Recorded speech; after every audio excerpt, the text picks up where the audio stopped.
You're now listening to Sound Talent Media. Check out more shows at soundtalentmedia.com. Shopify grows your business no matter how far or big you grow. Shopify is the global commerce platform that helps you sell at every stage of your business.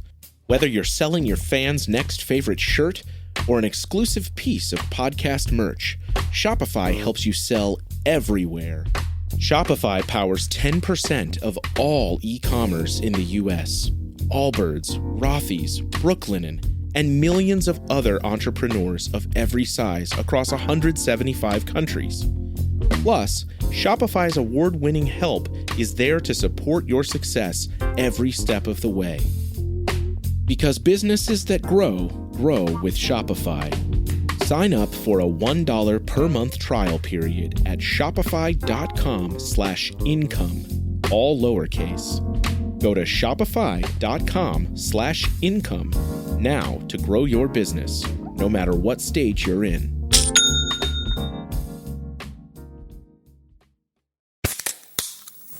Hey, what's up, everyone? I'm Matt Migaki, the vocalist of Cryptopsy and the host of the Vox and Hops Metal Podcast, where I sit down with fellow metal musicians. We talk all about their lives and music while sharing killer craft beers. If you've ever wanted to sneak backstage and share a beer with one of your favorite musicians, well, Vox and Hops is the podcast for you. This week on the podcast, I dropped an amazing episode with Dom Grimal of The Last Felony, Ion Dissonance, and Cryptopsy. There is this episode and over 450 other ones to help you enjoy life, metal, and craft beer. So what are you waiting for? It's time to become a Vox and Hops head. Cheers! Hey, howdy, hey, everybody. Welcome back to another episode of the podcast. Thank you so much for hanging out. You know I appreciate you, and I say that every time because I truly mean it. I am back in the shred shed now, so no more weirdo cicada Tennessee intros, at least not for a little while. Today, I am talking to Mike Love. I first discovered Mike's music through actually gear groups. I saw somebody posted a question. I believe it might have been in the Tone Mob group, or it might have been another one of the many, many gear groups that I am a part of, where they said, who is the most creative user of a pedal board? And somebody posted a video of Mike playing his music, and it was so inspiring. Yes, very, very complicated in the way that he does his looping and layering and all of the stuff. So cool. But it's not just complicated to be technical. It's musical and beautiful, and I was absolutely blown away. And fast forward a couple years later, I'd been listening to his music, and he became a Stringjoy artist. And I decided, okay, that's it. I got to reach out and get this guy on the podcast, and he did not disappoint. I loved this conversation. It is a really, really good one. We kind of dive into gear a little bit, but of course we go off into the weeds and we start talking about the nature of creating art and what makes us weirdos tick and just a whole bunch of other a little bit more esoteric stuff. And we get into some crazy stuff on Patreon. I've had a lot of crazy stories on Patreon lately. This is wild. Something insane happened to him while he was out in the wilderness in Washington State. I don't want to spoil it, but it is so cool.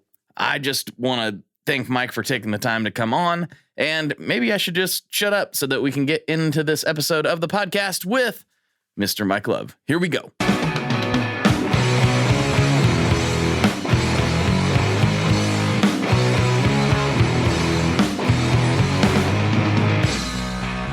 Hello, everyone. Welcome back to another episode of the Tone Mob Podcast, the show about guitar stuff, occasionally, sometimes. I'm your host, Blake Weiland, and with me today, I've got Mike Love. What's going on, dude? Hey, brother. Hey, how's it going, man? Well, Good, man. I'm not sure where the best place to start with this is, but I figured it would probably be where I first got, familiar with your work. And it was actually through a guitar pedal, Facebook group, I believe. And they were just talking about who uses pedals in the coolest way that you've seen. And somebody posted a video of you. And I was like, oh, I've never seen this guy before. I wonder what his deal is. And watched you in action. So not only, you do all kinds of different things, but this particular video was some live looping stuff, but not done in a way that I'd ever seen implemented before. You're doing layers with all this other technical stuff going on and having to remember all these different patterns at different parts, I was blown away. And it wasn't too much longer. I saw that you were working with us at Stringjoy, and I was like, well, I got to see if I can talk to this guy on the podcast. He's too cool. So that's how we got here. Oh, cool. Thanks, man. Yeah. But I thought I don't really know your full story. I just started listening to your music after that, and I really enjoyed it. But I don't know your story at all. So I thought, getting you on to tell it would probably be the place to start. So when did you start playing, and how did you end up with this wild career that you've assembled together? Well,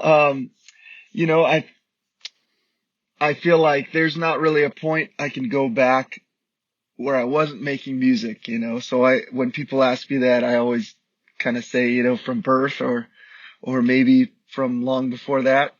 Right. But yeah, I think, and if I had to kind of trace back to how my musical career got to be where it is, I mean, there would probably be a million points or more that I think if this one random little thing didn't happen, then I wouldn't be doing what I'm doing now, in terms of like just a good kind of instance of that. I always did love playing with pedals and everything. I think I got my first pedal when I was like maybe 16 or 17 or something like that. Mm-hmm. A wah pedal, of course, kind of the first pedal everybody gets, and a delay pedal after that. That kind of got, started my love with delay. Really, delays are really my favorite kind of pedals. But at a certain point, I was playing. I hadn't really gotten too deep into like that world of pedals, and I was playing gigs for years and years and years with bands. And then kind of in my like maybe mid to late 20s or something, my wife made the suggestion that I do a solo gig, because I had at the time a 10-piece band, and wow. We were like on food stamps and trying to raise our kids. And when you get a gig with a 10-piece band, there's not a lot of, when you split the money between 10 people, it's not, it's tough to make a living. The gigs don't typically pay per piece. Yeah, exactly. Exactly. And so I'd never even thought of doing a solo gig, and I kind of was like, I followed her advice, and I said, okay, I'll give it a shot. And I got a gig, on Monday nights through a friend who a really close friend of mine who had been doing a lot of solo gigs, and I tried it out. And because of that, I started playing this gig, and it was like a Monday night, 4 hours long. And I was just like playing me and my guitar. And I was like, after a couple weeks of that, I was like, I need to get like a loop pedal so I can at least like play chords and play some solos and stuff. And that was kind of the start of that, which was probably like about 20 years ago now almost. And so I think like that suggestion of me doing the solo gig kind of led me on this crazy path now to where like, my career as a solo musician became the main focus of what I do now because of that suggestion, right? Because I kind of started doing the looping thing and the solo thing. And then as I got better at it, and as I kind of, it just kind of manifested itself into what it was going to be sort of at those Monday night gigs, just by kind of experimentation. And then it became more and more popular, and then it kind of took over what I was doing, and the work that I was doing with the big band sort of like, petered out as I was just getting more and more work doing the solo thing. And then from that, I ended up forming a band around my solo stuff and everything. But yeah, like there's been so many moments like that where, you know, I met a certain musician or did a certain gig or started, you know, listening to a certain musician and trying a certain, you know, type of music, and all those things I think really added to my journey. So yeah, like the podcast, I mean, I guess like everybody's got a complicated story, but yeah, you know, that kind of started me down the road of like, you know, having the huge pedal board and everything. It just started with that one loop pedal. Mm-hmm. What pedal was that? Because this is supposedly a gear show in theory. Yeah. So you remember that old pedal, the Akai Head Rush? I do. It was like, yeah. So it's like it's a delay pedal, and it's got like, you know, it's supposed to emulate tape delay, right? I think it was one of the first, maybe the first one that was like emulating tape delay, and it had like 4 outputs for the 4 different heads, and you know, you could do all kinds of cool stuff with it, but it also had a section, you know, that you could flip a switch, and it had like, you know, a pretty long looper. And you know, I bought it for my drummer that was playing with me at the time for like $100. You know, and I still have it. It still works. Do you still use that one, or have you moved on? No, I moved on pretty quickly from that one. So the thing about that is like it could just loop guitar. Got it. And pretty soon after that, like there were pedals coming out. Like I think Boss or Roland had one, had like the loop station, and then Digitech had the Jam Man. Yeah. You know, so pretty shortly after that, I started working at a friend's guitar shop. And yeah, that pedal came out, the Digitech Jam Man, and I was like, oh, this is cool. You could plug your mic into it. And I could beatbox a little bit, you know, and not very well, but kind of enough to just like record a simple groove. And, you know, so I thought, oh, that'd be kind of cool to be able to like beatbox and play along with it. And then, you know, once I figured out that I could do that and I could kind of loop like vocal parts, I sort of had like the Head Rush for looping just guitar. And then I had that, Jam Man for looping like guitar and vocals at the same time. Cause the way it worked is like, you know, you plugged in your guitar, you plugged in your mic, and then you had kind of separate volume controls for them. And it just all came out as one output on the end. So I started using that. And then I got, you know, I thought, well, I should get an octave pedal, cause then I could kind of play bass lines. Mm-hmm.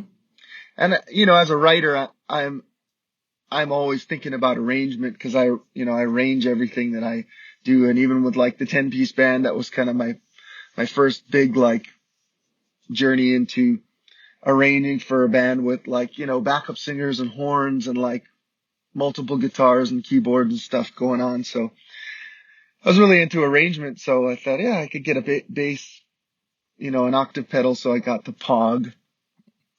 And then, yeah, once I was there and I had, you know, bass, drums, and rhythm guitar, then it's like once you lay that down, you got all the elements there, and it kind of frees you up to be like the lead guitar player too, and the you know, do all the auxiliary stuff. So that was when I was like, oh, this is cool. I can start adding all this other fun stuff that I've been kind of messing around with, delay and reverb and different modulation effects and stuff. So that's when the pedal board started slowly like growing bigger and bigger and bigger. Yeah, but yeah, and then eventually, you know, I figured out that, cause I started going out and touring, and I started like playing like bigger shows, and it was just tough because I was plugging everything into that one pedal, the Jam Man, and it was like, you know, the output was always like, there was no control over it because I just had bass, like I couldn't EQ really separately. If I'd kind of EQ it the way I wanted the mic to sound, then the guitar would sound kind of. Yeah. And then the Jam Man came out with like a second version which had this feature on it where you could like kill the dry input and just have the wet output come out. So, you'd plug into it and then you could be looping and you wouldn't hear anything. But then once you played the loop, you'd have the wet output. So that kind of set a light bulb off for me. And I was like, well, I could use that, and actually use a mixer and mix everything and then run off an aux input into the loop pedal. And then I could use the mixer and be able to send, mix the vocals separately, mix the guitar separately, and be able to send what I wanted to the loop pedal. So then at that point, I eliminated the head rush because now I could just send the guitar only if I wanted to the loop pedal. And that was kind of a revelation for me too, because then I could loop, guitar like while I was singing. So, that's what I did with the head rush, because I could kind of like be playing a verse or something and know that later on I had to do, drop into a solo. So I was going to need that section. So I'd be like singing a verse, but looping the guitar only at the same time. So yeah, like all these little things that I feel like over the years, I've kind of just out of necessity, the setup has grown and changed, like that whole thing of like going to a festival and being like, well, it sounds terrible because, I can't really get the EQs right and the balance right. And, so being able to just like have control over mixing and separate effects, and then being able to send it to the loop pedal, and then eventually I figured out, that the loop pedal stereo. So I started running like, pan before, like Saturn Works makes a little pan pedal, and all it is just a mono input, a pan knob, and then a stereo output. So Easy I go peasy. in there. Yep. Yeah. So I go in mono from the aux end of the board, and then, through that pan pot and come out stereo into the looper. So now when I loop stuff, if I'm looping like 3 vocals, I can kind of pan them out, at different points in the stereo field. And, I don't know how much the audience really notices stuff like that, but for me, it was huge because, then I could kind of create more of a studio recording kind of sound where everything's spread out and open rather than just having everything stacked in the middle and having all these kind of frequencies building up on each other. Mm-hmm. Well, people say that a lot, especially in the gear space. Sometimes people who are dissecting minutia in some of the forums or whatever are getting really down the rabbit hole of like, oh, what transistor does this have or whatever. And, Totally. and some people will reply with that. Like, well, it doesn't matter. The audience isn't going to know. But I kind of don't fully, I get what they're saying, but I don't fully agree with it because the audience doesn't have to know. They just know, does this sound good or not? And if you know that you can make it sound better or a better experience, maybe the transistor is a little too far. But if you know that like by splitting your signal and going stereo with something and sending low parts to one speaker and high parts to another speaker, it's going to end up being a better experience for the audience. They might not know why. They just know, wow, Mike sounded really good tonight. And that's really the goal at the end of the day. Whether they know technically what's going on or not is kind of irrelevant. So if you know a way to make it sound better, then I guess it's part of your job to do that. So it doesn't matter if they know or not, I get, in my opinion anyway. Totally. Yeah. I'll extrapolate that on that further, like beyond sound. It's like at a live show, it's really about feeling and energy, and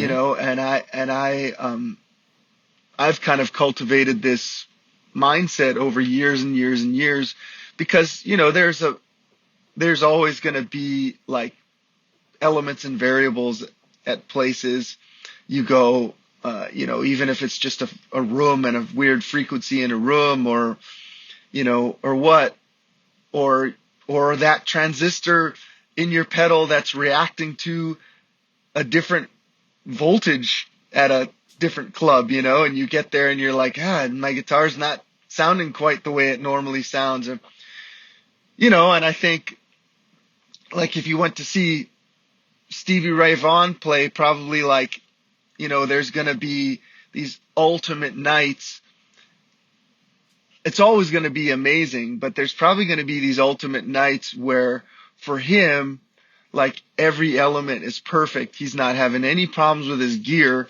And so like you get that out of the way and he's just completely like 100% in tune with the tone of his amp and his guitar and his tube screamer or whatever, and like that, you get all that out of the way and then like you're completely out of your head and it's like your fingers and your heart are connected with your highest self, and that's like connecting with everybody in the audience, which is like a cipher, and that sort of feeds and grows. And like, I've had shows where, like things aren't working right, and it's so hard to just get past that and really stay connected.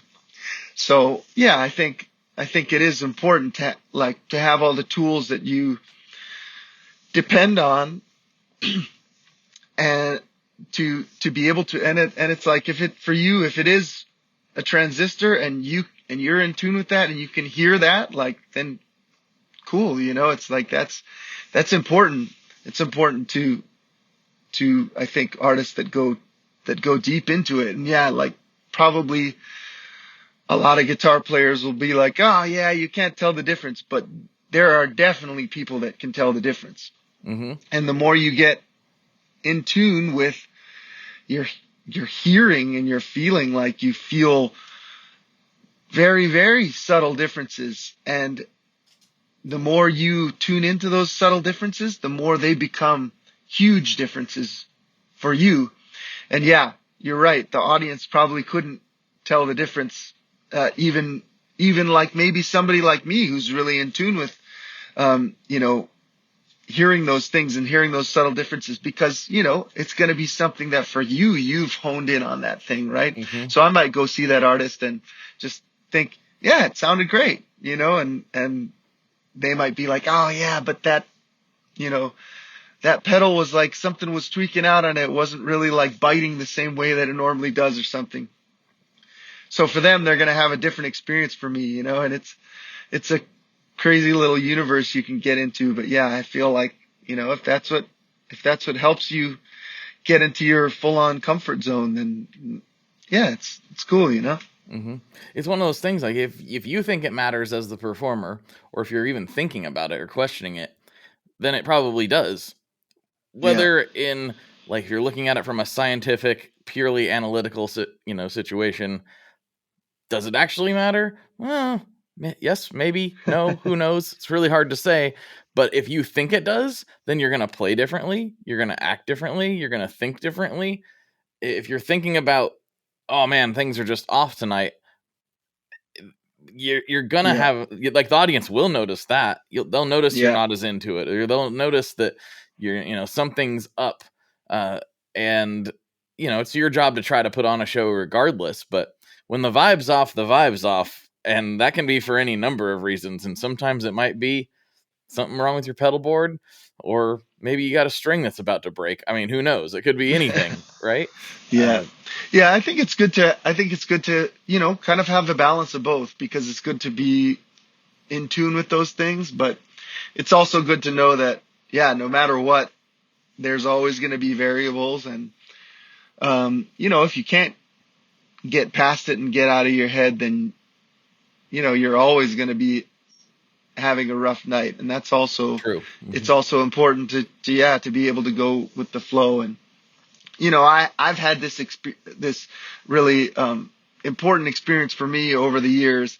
That's kind of been, the universe just always sort of kicking me in the ass, because, I'll have these shows where, and it used to happen like very frequently for me, where, I'd kind of be having a bad night, for whatever reason. Something's not working, or my voice isn't feeling right or something, and I start getting in my head, and there's an audience there and they're like listening and into the music and feeling it, but I'm on stage and I might as well like be there by myself, because I get so spun around in my head, and I start playing worse and worse and worse, and that affects me. And then I'm playing like, I'm just thinking like, this is the worst show I've ever played. I'm having those kind of thoughts like, why am I even doing this? Like, if I am playing so bad, like, should I even be doing this? Should I even be allowed to be up here on stage?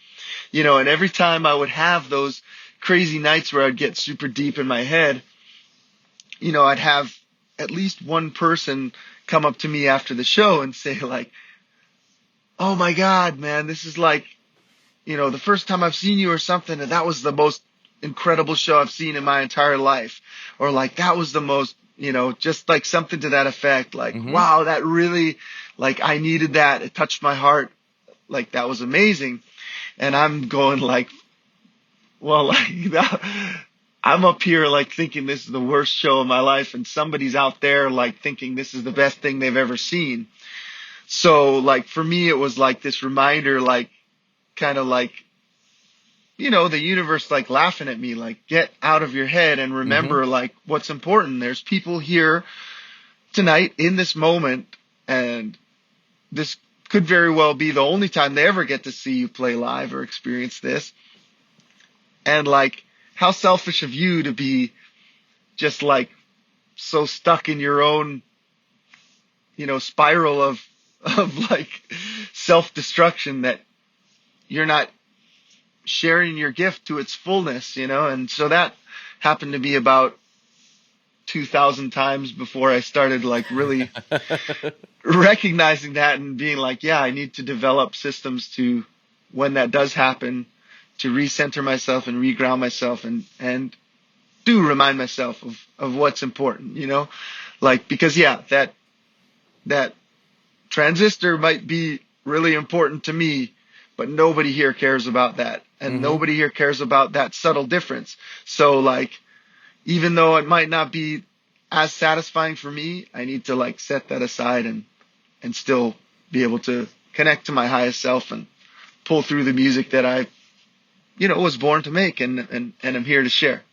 So yeah, it's a balance, It is. I think just get everything like in place and kind of have systems to be able to troubleshoot stuff and make it work the best you can in any given moment, and like get it the best you can, and then like forget about it and just flow with it. Hi, I'm Vincent, and I'm here to talk about the Maris Mercury X. My dad's always going on and on about how cool Maris is. He really went off on one about the Mercury X the other day. He said something about a 4,800 hertz sample rate and 99 preset locations in 33 banks, and something along the lines of the most advanced reverb pedal ever devised by man? That's all true, but I only care about one thing. This pedal sounds sick. So make sure you check out the Mercury X and all the other fine products at maris.us, as well as fine retailers worldwide. All right, Dad, now can I have my Pocky?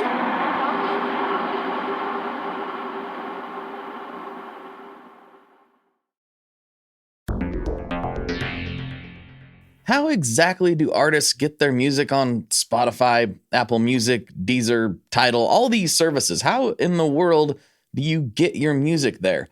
Well, in the past, you had to use something called a record label. But these days, you can use DistroKid. DistroKid is the absolute easiest way to get your music up on streaming services, and it's the most affordable way to do so. Not only do plans start at $22.99 for the entire year, that's less than $2 a month, DistroKid also does not take a cut of your streaming revenue, unlike some other services out there. Even better if you sign up by going to tonemob.com/distrokid. That's tonemob.com/distrokid. One more time, that's tonemob.com/distrokid. You'll get 30% off. That's right, 30% off their already extremely reasonable prices. So go to tonemob.com/distrokid and get your music out there. We are brought to you today by Sweetwater, specifically the Gear Exchange. You may have heard about this. This is a place where you can go to buy and sell your used gear. Maybe you got a pedal over there that's just kind of collecting dust. Maybe there's something you've been eyeing from the Sweetwater catalog. Well, right now is a great time to turn that unused gear into something you're actually going to use. Even better, if you sell on the gear exchange, you can keep 100% of the sale as long as you choose a Sweetwater gift card as your payout method. That is not too shabby because, let's be honest, most of this buying and selling we do is just to fund new gear purchases, and that is a great way to reach a wide variety of customers and keep 100% in your pocket, or rather on your pedal board. So go check out the Sweetwater Gear Exchange and turn that unused gear into something that's actually going to help you write that next huge riff.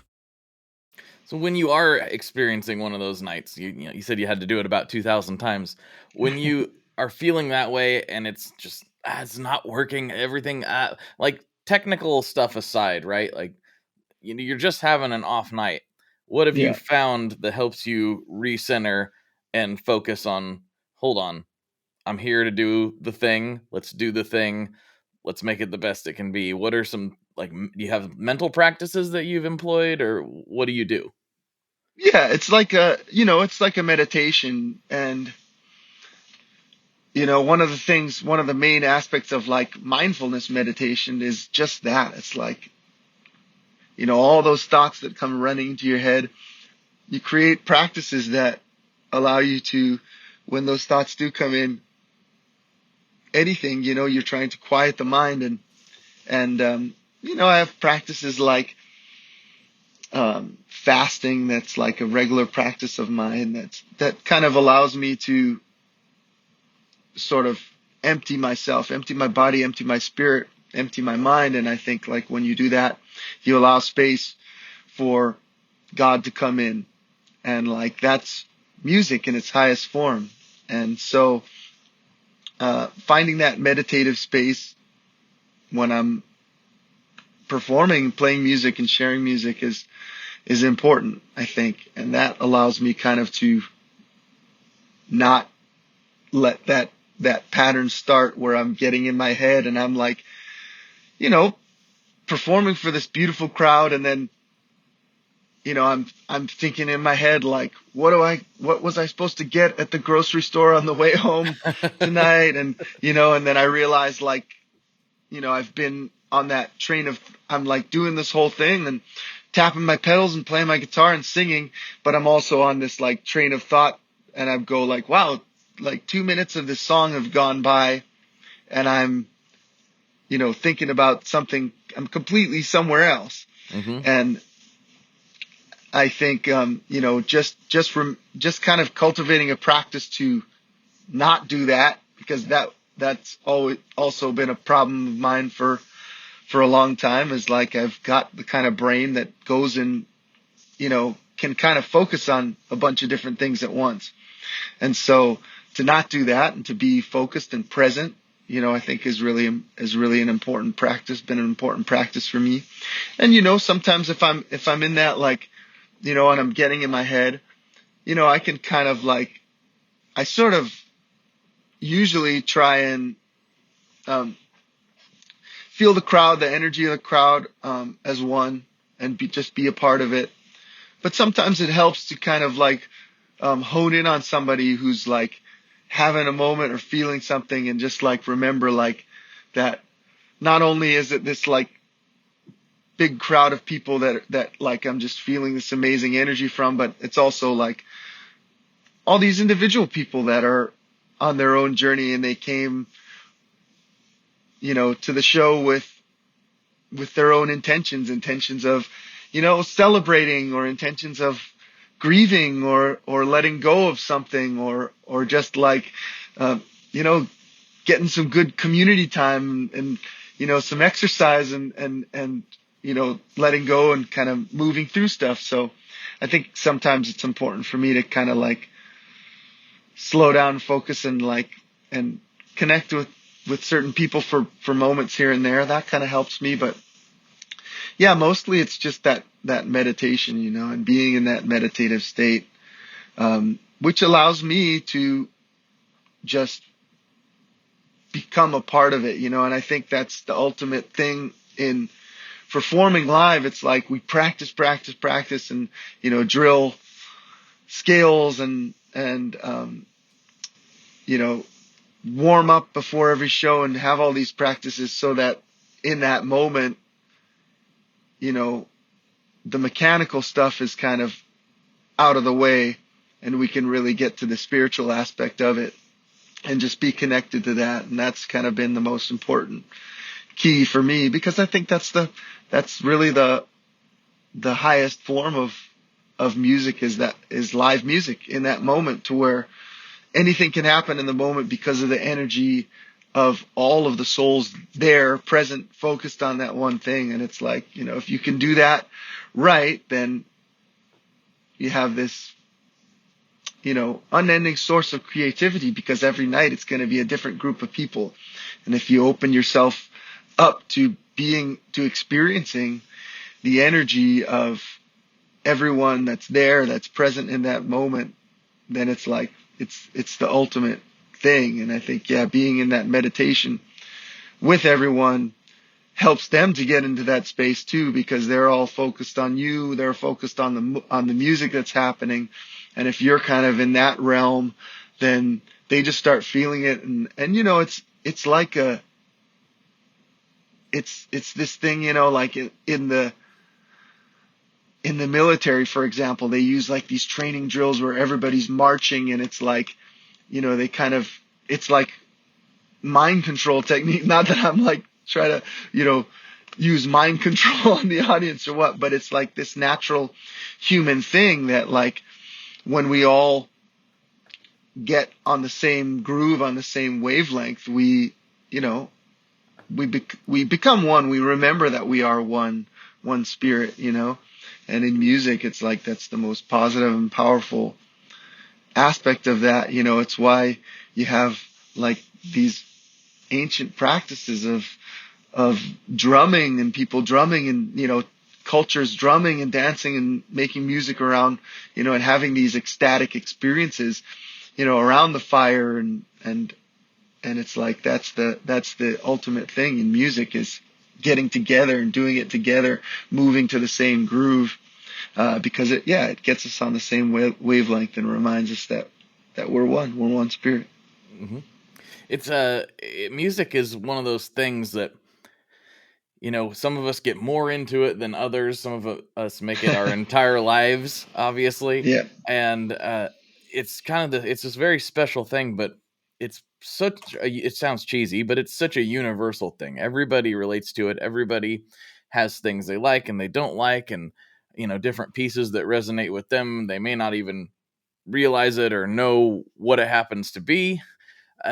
But the whole thing, when everybody's there for the same purpose, which is to just enjoy someone's performance or some aspect of music, and everybody does get on that wavelength, it's such a special thing that I wish could happen at every single show ever, but I don't think it quite does. But it happens, you know, in certain more tighter communities, I feel like a little bit more. But it's such a special thing. But you mentioned the meditation several times, and I was curious, do you use meditation like as an active part of like the pre-show ritual? Do you try to actively go there while you're playing? Is it all sort of part and parcel and it's just one thing for you, or how do you incorporate that into your life? And then maybe taking it even further, how do you get that into your performance?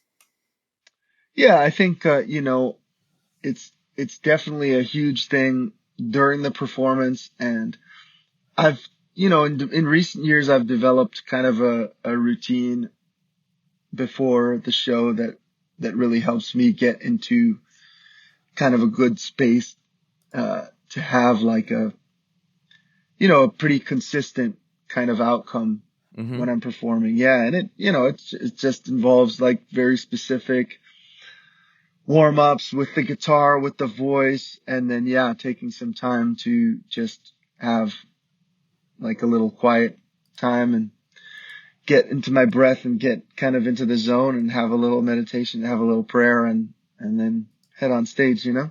Yeah. And you mentioned the fasting too, and I was curious about that because I've engaged in that myself, and but it's not something I thought about from a musical perspective at all. Is that part of the meditation routine, or is that an additional thing? How do you think about that? Yeah, I think it's all connected, you know. I Hmm. think physical health, spiritual health, mental health, they're all connected. And in music, those are those are the most important things, right? Like, if you're physically healthy, then you can play more music. If you're spiritually and mentally healthy, then you'll write more music and be more connected in the moment to the music and allowing the music to come through. Hmm. So yeah, I think it is for sure. And like fasting, for example, is like a tool that I use to kind of reset and rejuvenate myself. And, you know, I'm a crazy musician, and I get like, you know, into like wild and self-destructive practices. And like, I have to kind of like, I have to be, on top of myself, you know, and create tools like that to help me, rein myself in, and just remind myself that, yeah, I need to take care of myself, because, it's such a great thing to feel like, you're taking care of others, and you go out and play shows and meet people, and they're so grateful. And it's a beautiful and amazing thing to carry that, but it doesn't work, if you don't take care of yourself. And that's often the thing that we neglect the most, Hmm. is our self-care, especially when, you have a gift like this that you feel, well, I've been given this gift, like, and I need to do the most that I can with it and help the most people. And it's my responsibility. So, for a long time, I just kind of would go and go and go, and I didn't even understand that aspect of like taking care of myself. And I think as I've gotten older, it's just become more drastically apparent that, you can't do that forever. You can't just like grind yourself into the ground and No. like think that you're going to be okay. And you can just keep going and keep doing the crazy schedules, and just, answering the call for every opportunity. And, it's a young Yeah. man's game for sure. Well, it's one of those things that it's so typical with all of us, right? Why is it, you said it yourself, well, I'm a crazy musician. I have these self destructive habits. And it's always interesting to me that we all have that. And it's not unique entirely to musicians. And it's not like non artists don't have self destructive patterns and things that they can fall into. But it's such a trope with musicians that Yeah. everybody knows it. And I don't know what it is about our brains. I don't know if it's that openness that allows us to, be, I don't know if it's a sensitivity thing. I don't know what it is, but we always seem to be susceptible to those patterns that maybe to some degree helps the artistic output, but also can be extremely detrimental. I don't know what it is, but I mean, have you what are, other than what you talked about with the active meditation and other things, what other things do you do to take care of yourself, and how do you try to steer away from those tendencies that we all have? Yeah. Well, I mean, first of all, I think, like, maybe you're right to a certain degree, but I think also, like, I do think it's universal, and I do think that everybody goes through it. And maybe like it's more of a cliche for musicians to go through it, maybe because like musicians and actors are more in the public eye. So people like see about and hear about their stories more. But I think it's a universal thing. And I do think that everybody goes through it.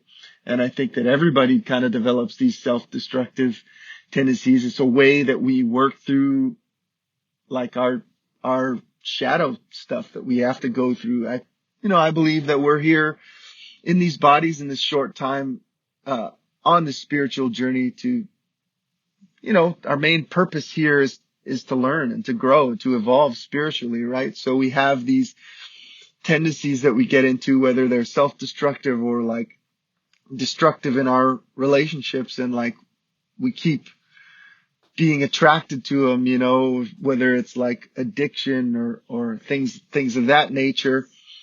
And we keep getting the same signs that, we need to stop, we need to do better, we need to make a change, and then we do the same thing over again. Then we make a little change and we do the same thing over again, and it's like, and then the same thing keeps happening to us, and you often find people that are stuck in these cycles, and they, friends or maybe you're the person, like I'm often the person, and I'm like complaining about the same thing, and then something else happens, and it's like, it's the same thing, and then my wife will point out like, hey, you realize this is the same thing that happened like 10 years ago, and and then it happened 5 years ago again, and now it's happening again. Like, why do you keep attracting this situation? And like, what are you supposed to learn? And it's good to have people around you that remind you of those things, even though sometimes it can be hard truths, because it's like you're spiritually trying to learn those lessons over and over again. And yeah, I do think that like maybe musicians, we're more kind of in the limelight, so people hear about our stories more. And I also think maybe we have these more free lives. So, you maybe if you're like working a 9 to 5, you don't have as much time to be self-destructive, or maybe that's your, that's kind of your slow and steady self-destruction, is you get yourself stuck in a situation like that. And, I think for a lot of people, that's true. And they see musicians, living these, lives that are more free than theirs. And it's like, they just don't kind of know how to get there, or they're too afraid. And maybe that's their lesson that they're learning. But yeah, I think we all go through it, and maybe as musicians, we just have more freedom to be self-destructive. And so we do crazier things. Yeah. And I don't know. It's a wild life, but yeah, I don't think that like musicians are more, are like luckier or like more tainted than anybody else. We're just like, we just write songs about it, and that's we just talk about it more. Yeah, we write songs about it, so then people can like take those songs and apply it to their pain and suffering, and I think that's kind of the whole point of music. And if you do it right, you capture those emotions in a universal way that everybody can take and use it to help them on their journey of discovery, of working through their own demons and finding their way to the light, I like that.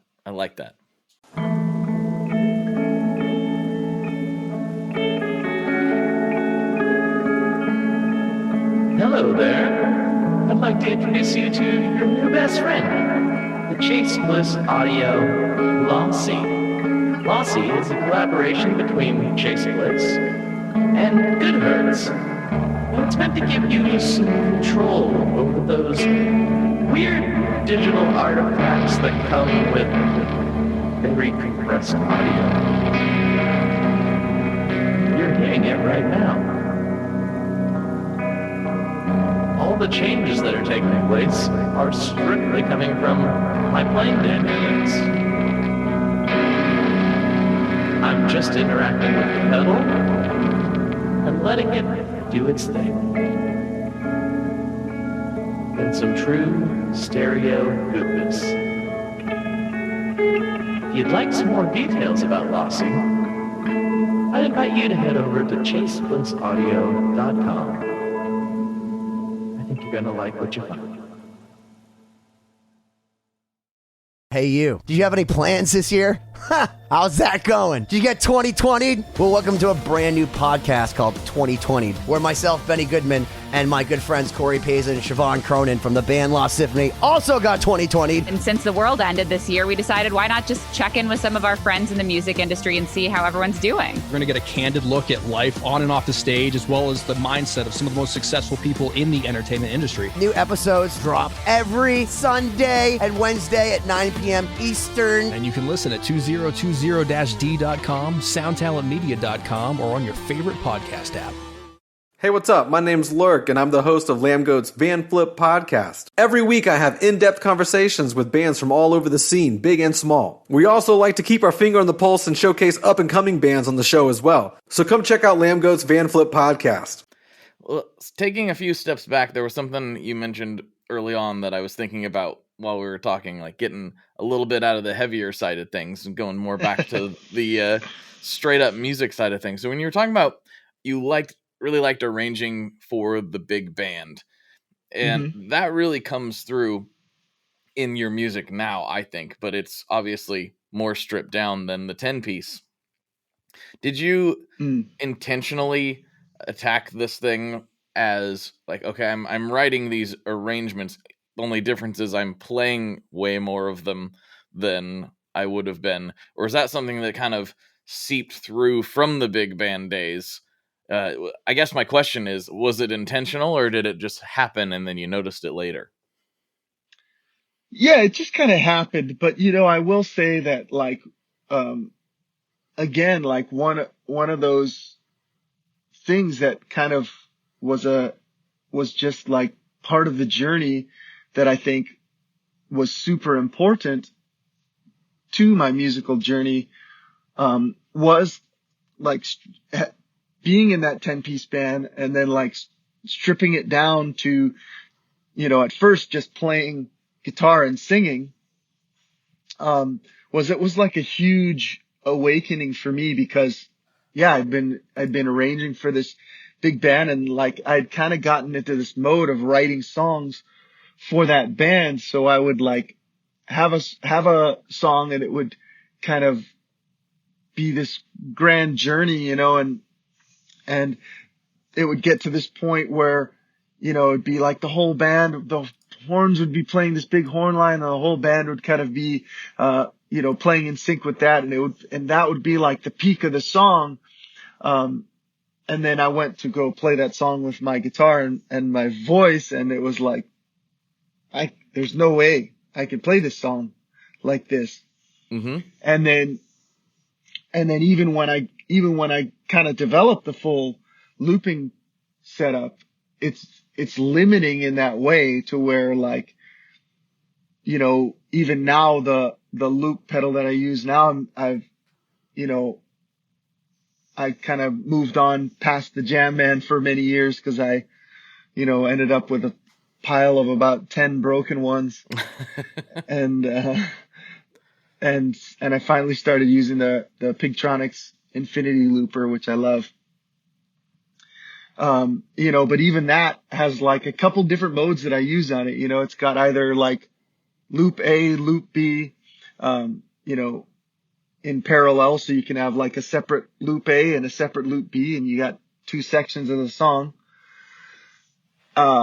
Or you can have a series where it's like, just one loop and then another separate kind of loop on top of that going at the same time. And so there's like kind of limitations to it. If you have a song that's got 7 different sections, there's really no way to do it with a loop pedal that's just, this does 2 parts. And even if you could have 7 different sections, it would take you 7 minutes to like create that song at the beginning, and then you'd start playing the song. Mm-hmm. And part of the whole looping thing that I've discovered over the years is like, you have to do it quick. And if you don't like get the song going, if it takes you 2 minutes to get the song going, you've already lost the audience. Right. You know, they need to see that like you're starting something. The first time around you play it, then, you know, you press the play button and then it's going and you're not doing that anymore. And then they go, oh, he just recorded that and played it. And then you start in another part and then that's going. And then you, as you layer those parts, you know, it's like you're keeping them engaged. Anyways, I got completely sidetracked. But yeah, I realized that doing that in that way, I couldn't play most of these songs that I was arranging for the big band. So that got me to remember that like a song should be, you should be able to play a song, in just its purest form. If you're just singing it with your voice, it should be powerful, you know, and that kind of got me back to remembering like that the reason for doing all that crazy stuff is to convey a message and an energy. And if it's not there, then it's just more about that cerebral, you know, arrangement, which is cool. It's great, but it's mostly like going to be for the other musicians. Mm-hmm. You know, so that was a great thing that reminded me of that. And now, you know, I've kind of, my band now is Mike Love and the Full Circle, because I came back around full circle to that, but I needed to have that experience to know that like, I need to be able to play these songs like just me by myself and have them be just as powerful as with a big band. So, you know, when I'm in the studio recording or touring with my band, I have these great big arrangements, but I can also like strip it all down and do it like with just me and my loop pedal. And, you know, I think that was such a huge, important realization for me that would never have happened again if I didn't do, you know, take that solo gig there on Monday night in Chinatown, you know? Mm-hmm. Mm-hmm. So when you are in the studio, because obviously you spent years and years honing this in front of people, doing it live and creating these things in the moment, when you sit down to write, are you writing with the loop in mind? Do you start with just the simple chord progressions and go from there? Or, you know, even taking it even further, when you're in the studio, are you looping at all, or are you just recording multiple tracks with the intention that they'll be looped later when those parts come up? Yeah, I don't do any of the looping stuff in the studio, but sometimes, you know, writing a song and playing it with the loop pedal will kind of dictate how the arrangement with the band goes, because sometimes I like, you know, if I'm in a song and then I get, you know, to the middle section or something, and then I'm gonna, you know, loop a vocal part and then build on that and loop another vocal part and have another part, you know, so then when I do it with the band, I'm like, well, I really like how that flowed when I was doing it with the loop pedal. So I'm going to have this vocal part come in over here. And then the second time around, I'm going to have that vocal part come in. And then the third time I'm going to have that vocal part come in. And then I'm going to start vamping over it with the lead vocal. And sometimes having those kind of things build, oftentimes in the studio, I'll maybe, you know, use that idea and then maybe kind of condense it. So rather than being like 6 loops, it'll be just like 3, and each time a couple harmonies come in rather than building one harmony and then another harmony. And, you know, for example, when I did Permanent Holiday in the studio, which has that vocal loop in the center, which I think takes 7 loops because I'm recording like, you know, an original part and then a 3-part harmony and then a 3-part harmony below. Mm-hmm. In the studio, you know, it's just like the original part and then the 3-part harmony comes in and then the 3-part harmony comes in. So it's like three rounds of it rather than 7 rounds, which, you know, I think live, it's like you can kind of get away with that a little bit more because people see you building it and they're feeling it build. But then in the studio, it's like you can really condense things and have them happen more quickly. And that, you know, it's easier to keep people's attention that way. That makes all the sense in the world. Well, we are approaching the end of the main episode, and we'll get into some shenanigans on Patreon, and I'm excited to talk to you over there. We get pretty weird over there. But before we do that, and before I ask you the classic questions that I like to wrap the show up on, I like to give the guests a chance to take the floor. You're talking to a few thousand people right now. Plug anything you want to plug, shout out anything you want to shout out, say anything you want to say, or whatever. The floor is yours right now, so go ahead. Cool. Yeah. Well, I'm releasing a new album on July 5th, and the album's called Leaders, and it's been a huge undertaking for me. It was a really, really cool way. We started the project by, I flew my whole band out and to California, and we kind of hunkered down at a really amazing studio there called Prairie Sun Studios.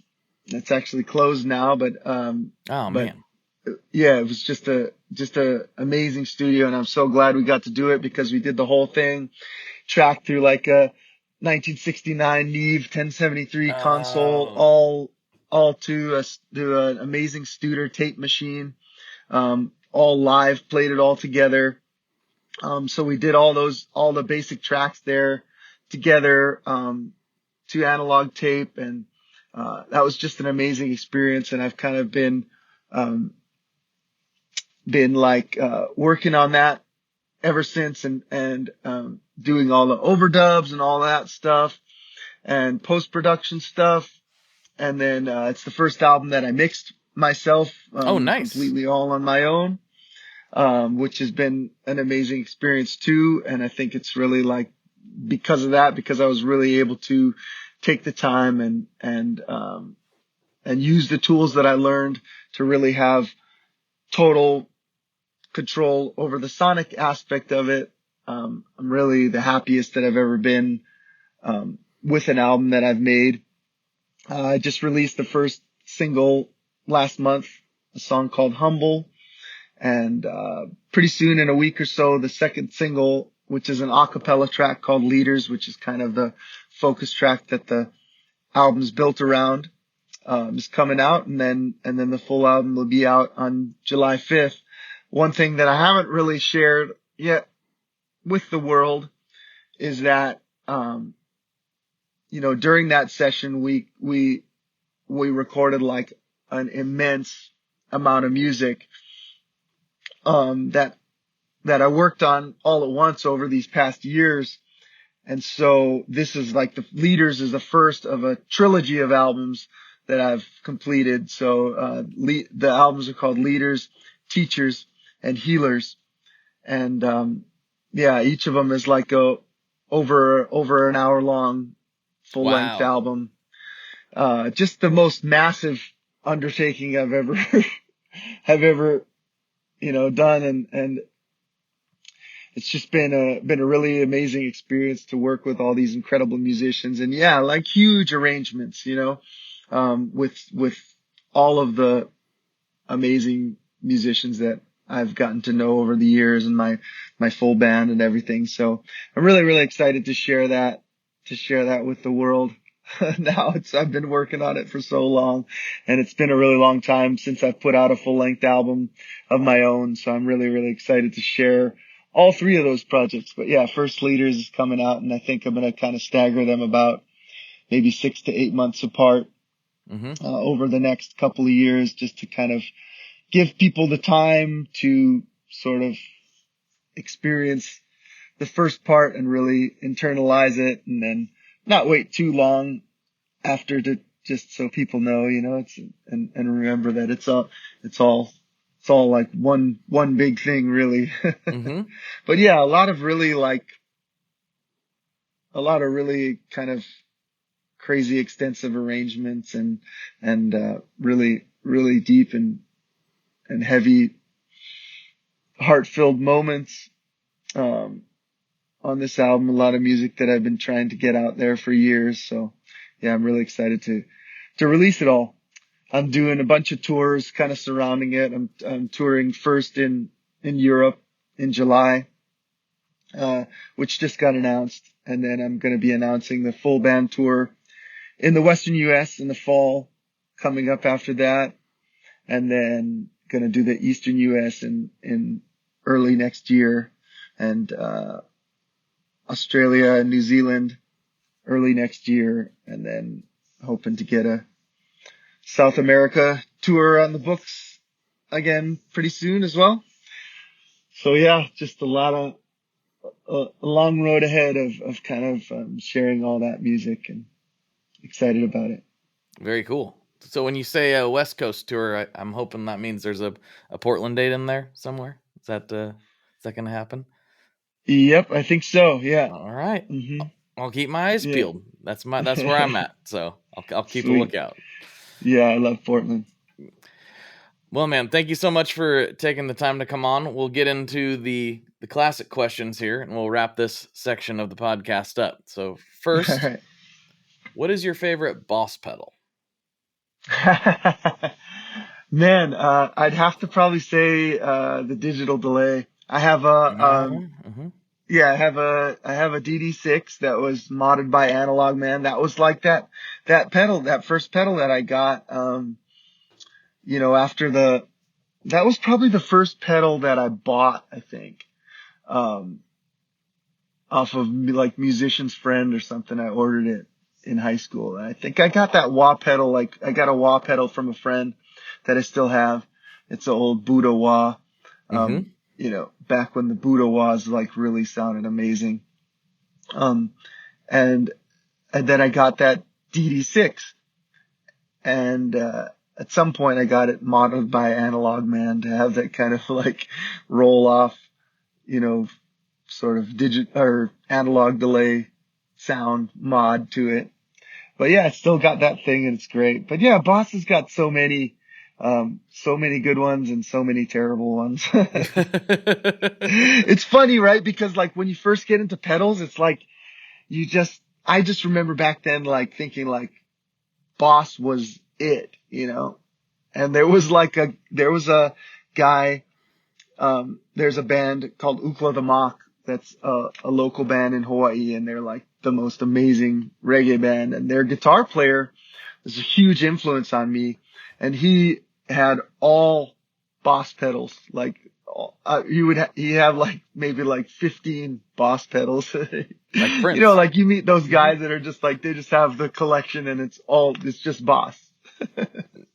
That's awesome. Yeah, I'm a big Boss fan. I think they've done some really innovative stuff over the years, and you can throw them across the field if you need to, and it'll still work. It's totally. Yeah. I actually have recently put a Boss pedal on my board for the first time in like decades, and it's the Slicer. The Slicer, yeah, the Slicer's fun. Yeah. Mm-hmm. Yeah. Yep. Classic. Like that's a modern classic in my opinion. I think that's it's super cool. I mean, it's it's great because it used to be like this big. Yep. And now they made it in the compact form. So that was why I was like, I'm going to try that out. And I really dig it. Nice. It's cool. Nice. All right, final question. What is your favorite kind of pizza? Well, I'm a vegan, so of course I always go for like the vegan cheese pizza, and like, okay, so like, do they have it in Portland? I know they have it in Eugene, but the sizzle pie. Oh yeah. Is it from Portland? It is. Yep. Yeah. So like, like, did you ever have the Buffalo 666 from them? I did. Dude, I love that one. It's good. Yeah. So sizzle pie is amazing because like, I don't know if, COVID kind of like ruined all of that stuff, like to where like places would like, I don't know if sizzle pie still does it, but like back in the day, they would be open till 3 a.m. or like on Friday and Saturday, they were open till like 4 a.m. Mm-hmm. And you'd go there and they'd have like, you'd like have to stand in a line of like 50 people trying to get pizza at like 3 in the morning, but they're one of the only late nights, like Portland's like super late night, like scene, I guess, for lack of a better term. Not that good. Yeah. There's not that many anymore. A lot of them have closed up. Sizzle Pie, I think, has even kind of, I don't want to speak out of turn because I haven't checked this in a little while, but I feel like they've shortened their late night hours a little bit, but Yeah, I think they still I go feel till, that like, too. I feel like I've gone one. for it, like when I've been on tour and been like, what? They're open till midnight now? Yeah. Yep. Yeah, like for vegans, it's like that's a you know, a really rare thing to be able to like get out of a show and find vegan food that's actually decent at like 2 a.m. Right. Yeah. Not a lot around Yeah. anywhere, even in Portland where vegan food abounds, but not late at night. Nothing's late at night, but yeah, I like probably barbecue sauce pizza is probably my favorite. I like the barbecue sauce action. Nice. Well, Mike, thank you for taking the time. I really, really enjoyed this conversation, and I kind of knew I would, so appreciate you taking the time. I think the people Thanks, are brother. really going to enjoy this episode, and we'll see what kind of shenanigans we can get into on Patreon. Awesome. All right, everybody. For Mike, this is Blake, and as always, folks, good luck and good tones. There you have it, folks. Mike is a true gentleman for taking the time. I really enjoyed our conversation, and we got into some craziness over on Patreon. So if you like the show and you want to support it and you want to get all kinds of wild stories, you can go over to Patreon. For $5 a month, you can get access to all of those bonus episodes.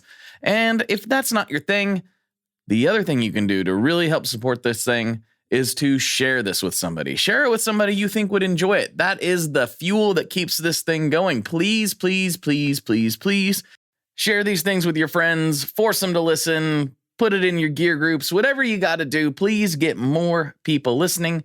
That is how this thing keeps going and how it survived for all these years. Thank you so much for everything. I appreciate it immensely. And don't forget, check out Mike's music. It's really, really good. All right, everybody. Talk to you later. Bye-bye. One last thing before we totally sign off here. I just want to remind you that if you do any shopping at Stringjoy, that's Stringjoy guitar strings made in Nashville, that will help me out as well. As I've said for years, I'm heavily involved in that company, and I really do think they're making the best products on the market. So if you would like to try custom strings, go to tonemob.com/stringjoy and check them out today. I seriously love what the team down there is doing. I help them out with all kinds of things, and by you supporting them, you are also supporting me as well. And hey, you need some strings, so why not get some custom strings just for your guitar and playing style? Again, the link for that is tonemob.com/stringjoy, and that will take you right to their website, and you can do all your shopping through there, and that will help everyone involved out. So thank you very much. Talk to you next time. We are brought to you by the wonderful folks at Gun Street Wiring Shop. Yes, Gun Street Wiring Shop. I've talked about them before. I used to say based out of Bend, Oregon, but guess what? Sean moved to my neck of the woods. Sean's in Portland. Sean is awesome and has helped me with a bunch of stuff lately. And if you have wiring needs for your guitar, he can help you too. If you want to get weird with it, he can get weird. If you just need to spruce things up a little bit, there's your guy. He takes all the guesswork out of doing your guitar wiring, and he makes it simple, and his customer service is top-notch, and I can't say enough good things about Gun Street as a company. I really respect Sean and what he's all about, and the product is top-notch. I've got 3 different guitars that now have Gun Street harnesses in them, and I could not be happier. So go to gunstreetwiringshop.com and check them out.